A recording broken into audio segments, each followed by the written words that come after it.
Hi everyone, how's it going? I wanted to share an experience I had the other day whilst sat here in my car driving. I was driving around, I was making some deliveries, and I went through this new housing development.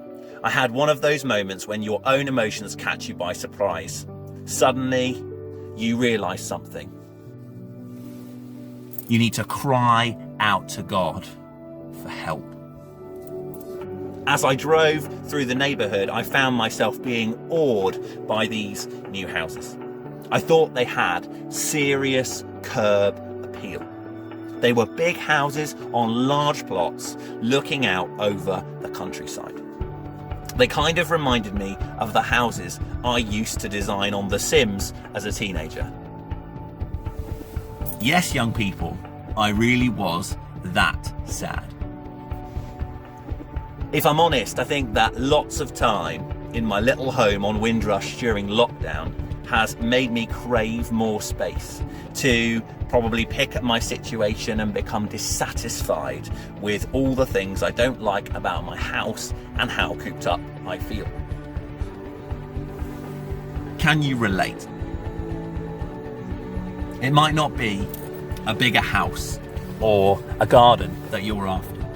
It might be the latest camera or iPhone. It might be that you want a new laptop or some new trainers. It might be that you just want a haircut, not necessarily the latest hairstyle, but anything to correct that dodgy lockdown trim. Suddenly, everyone's doing DIY and gardening. Presumably, somewhere there's an idea or a dream of a life that will be better if you could just change a few small things.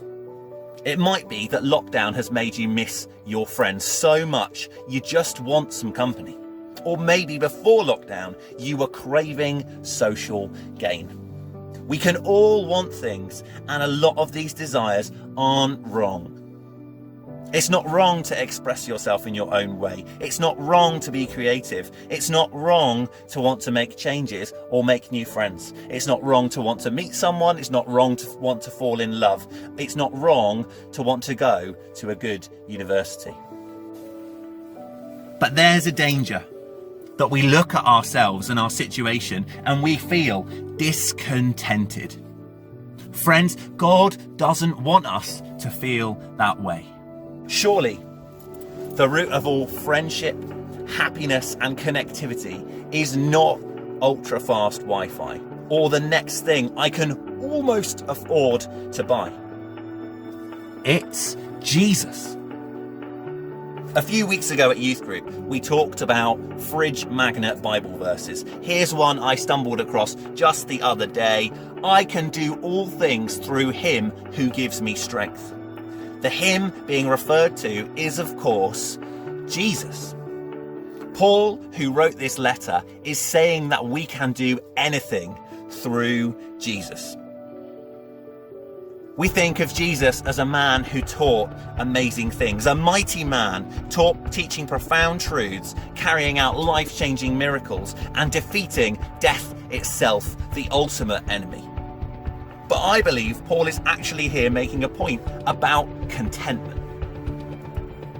In verse 12, Paul says this: I know what it is to be in need, and I know what it is to have plenty. I have learned the secret of being content in any and every situation, whether well-fed or hungry, whether living in plenty or in want. Then comes the fridge magnet Bible verse. So Paul is actually saying that he can be content in every circumstance because Jesus gives him the power, the ability to do that. You know, a lot of people think that Paul, as he writes about contentment, he was actually under house arrest, chained to a prison guard and unable to go anywhere. Paul was under lockdown at the same time he's talking about being content in every situation. He's living it. We need God's strength to be content in a world gripped by the desire to acquire. A world that says we must have the latest shoes, dress, house, car, relationship, or praise from others just to be happy. We must have the most likes or the best avatar. We must have the most Instagram appeal or the best looking profile pictures. We have to be the best. Only when we're the best, only when other people think we're the best, will we feel happy. Can I just say, I think that is a subtle and deceptive lie. The Bible says that to have all things, to do all things, we need God's strength, God's love, God's spirit living inside of us. That is the secret of true and lasting happiness. Hey young people, just want to say a big thank you for watching the video.